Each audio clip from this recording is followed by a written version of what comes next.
choice. That the price, we think the price is worth it.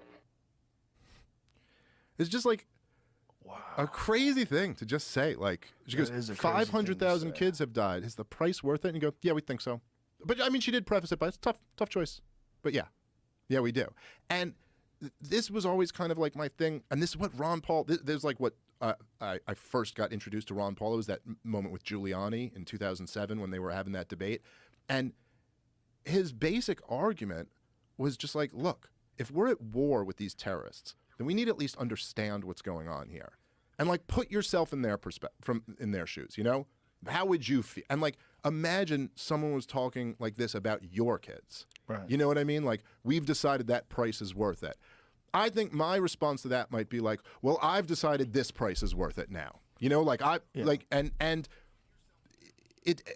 again, it's just like the thing with Vladimir Putin. It's just like, it doesn't mean like, obviously that doesn't mean 9/11 was okay. You know what I mean? Like, that doesn't mean like terrorism is okay. It's okay that they killed innocent people. It's just like, if you want to understand what's going on here, you have to be able to like put yourself in the perspective. Ask yourself the question, how would we feel if this was done to us? Right. And that was my central point with all of the stuff with the war in Ukraine. So I just go like, okay, you know, you're saying Vladimir Putin wasn't provoked, but like, what if the Warsaw Pact never dissolved and the USSR was still going, and then they moved their military alliance all the way up through Britain and then into Canada, you know?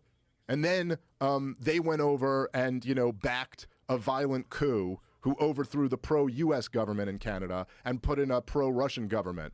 And then we're talking about, you know, expanding the military alliance more. And they started putting weapons in Canada. You know what I mean? They'd be like, what would we think about that? Right. It's like, we'd probably be like, whoa, this is an act of aggression. Yeah. This is at least a provocation. You know, it's like that, that always, I was always very attracted to Ron Paul's message because of that. Because it's like, this just seems like a very basic thing to understand if you're going to understand what's going on.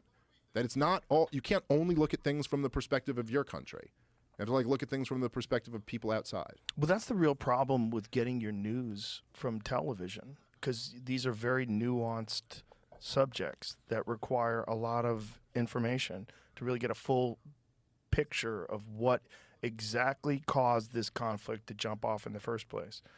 And most people aren't getting that.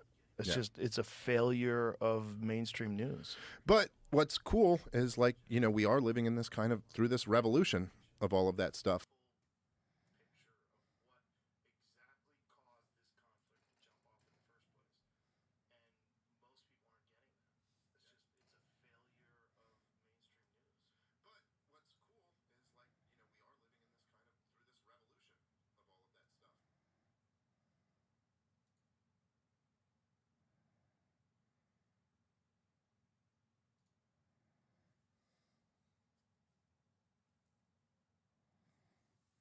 That's gonna be my writing table, I guess.